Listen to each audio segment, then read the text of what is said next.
Olá e bem-vindos. Olhem, todos nós, em algum momento da vida, já sentimos aquela sensação de estar completamente sobrecarregados, não é? É um esgotamento que vai muito para além do cansaço normal e que tem um nome: Síndrome de Burnout.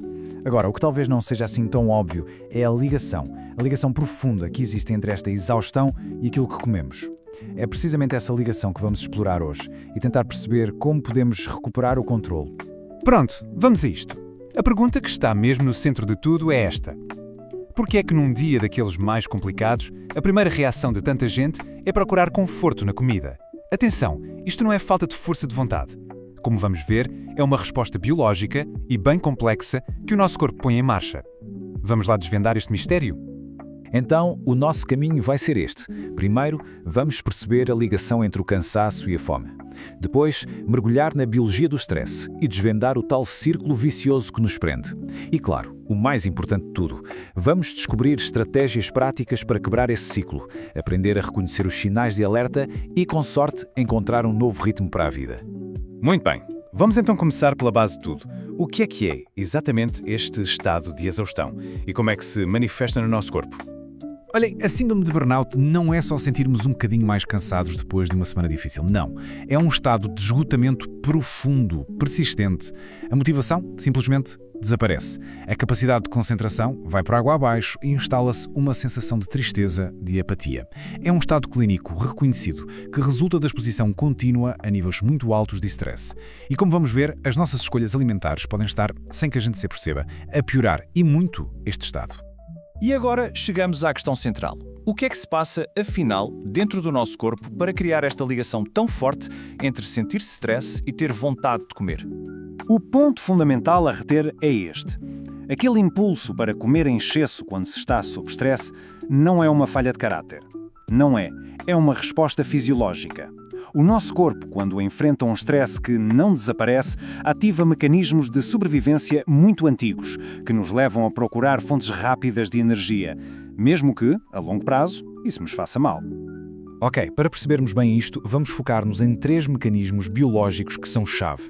Primeiro, o papel da hormona do stress, o famoso cortisol. Segundo, a autêntica montanha-russa, que é o nosso nível de açúcar no sangue. E terceiro, as alterações que acontecem na química do nosso cérebro.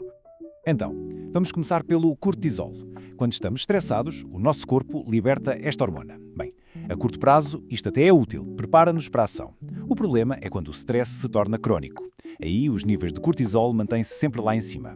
E o que é que o cortisol elevado faz? Aumenta o apetite. E não é um apetite qualquer, não. Ele cria um desejo muito intenso por alimentos cheios de açúcar e gordura, porque o cérebro está a interpretar o stress como uma emergência que precisa de calorias e rápido.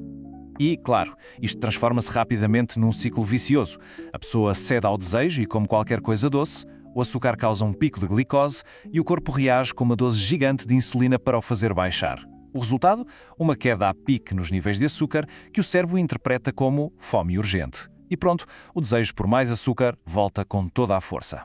E por fim, a química do cérebro. O stress crónico desequilibra neurotransmissores muito importantes, como a serotonina, que nos ajuda a regular o humor, e a dopamina, que está ligada ao prazer e à recompensa. Ora, comer alimentos saborosos, especialmente aqueles doces e gordurosos, provoca uma libertação temporária destes químicos, o que cria uma sensação passageira de bem-estar. O cérebro aprende isto muito depressa e passa a associar essa comida a um alívio, mesmo que seja só por um bocadinho. E claro, isso reforça o comportamento de comer para gerir as emoções. Pronto, já vimos como o stress nos leva a comer. Agora vamos perceber como é que esse mesmo padrão alimentar, por sua vez, agrava o stress e o burnout. No fundo, como é que nos prende num ciclo que se alimenta a si próprio. E este esquema aqui ilustra o ciclo na perfeição. Vamos lá ver isto passo a passo. Tudo começa com o stress, que leva a más escolhas alimentares. Esses alimentos causam uma grande instabilidade no açúcar do sangue, o que nos deixa ainda mais cansados, sem pingo de energia. Se comemos tarde, a digestão interfere com o sono. Um sono de má qualidade torna-nos menos capazes de lidar com o stress no dia seguinte. A dieta inflamatória afeta ao cérebro, piora o humor, a concentração, e tudo isto aumenta a sensação de exaustão e de stress, o que nos leva, mais uma vez, a procurar conforto na comida. É um ciclo perfeito e destrutivo. Ok, acho que já percebemos bem o problema, mas a boa notícia é que ninguém está condenado a ficar preso neste ciclo. Existem formas concretas de intervir e de recuperar o controlo. Vamos ver como. A chave, reparem, não está em dietas super restritivas, mas sim em ajustes inteligentes no estilo de vida. Coisas como criar horários regulares para as refeições, para estabilizar o açúcar no sangue, nutrir o corpo com os alimentos certos, adicionar um pouco de movimento, exercício moderado, para regular os neurotransmissores, fazer do sono uma prioridade absoluta e, como vamos ver, uma ferramenta que pode ser muito poderosa, o jejum intermitente. Isto aqui é quase um guia prático. Do lado esquerdo, temos os culpados que alimentam o ciclo, os snacks processados, a comida rápida, as bebidas com açúcar e comer muito tarde à noite. Do lado direito, os nossos aliados, alimentos ricos em vitaminas do complexo B e magnésio, que são cruciais para a produção de energia e para a gestão do stress. Ácidos gordos ômega 3 para combater a inflamação cerebral e que ajudam a manter as células saudáveis. E claro, proteínas de qualidade para dar saciedade e estabilidade. O jejum intermitente é, de facto, uma estratégia muito interessante. A ideia não é comer menos, mas sim concentrar a alimentação numa janela de tempo específica durante o dia. Ao dar ao corpo um período de descanso digestivo mais longo, estamos a ajudar a estabilizar os níveis de açúcar no sangue e de insulina, o que reduz drasticamente os desejos e aquela fome reativa.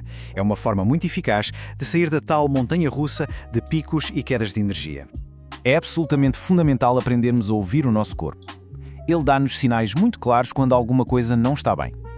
Vamos lá ver quais são os principais sinais de alerta de que se pode estar preso neste ciclo. Alguém se revê nestes padrões? Comer de forma automática, sem verdadeira fome ou prazer? Estar de rastos, exausto, mas ter um sono agitado que não descansa nada? Lutar constantemente para se concentrar ou para encontrar motivação? Sentir uma ansiedade ou um desânimo que parece que não passa? E, claro, aquela sensação de que não se consegue passar sem aquele doce ou aquele snack. Olhem, estes não são sinais de fraqueza, são sinais de alerta do corpo a pedir uma mudança. E para terminar, vamos juntar todas as peças e reforçar a ideia mais importante de todas. É perfeitamente possível encontrar um novo ritmo, um ritmo mais saudável e equilibrado para a nossa vida. E esta frase resume tudo na perfeição. A alimentação, claro, não é a única causa do burnout, mas é um acelerador muito poderoso. Da mesma forma, ao ajustarmos a nossa alimentação, estamos a dar ao nosso cérebro e ao nosso corpo as ferramentas de que eles precisam para se tornarem mais resilientes ao stress.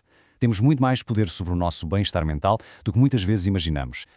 E este é mesmo o ponto crucial a reter. A solução não passa por passar fome ou por fazer dietas extremas. Pelo contrário, trata-se de ser mais estratégico.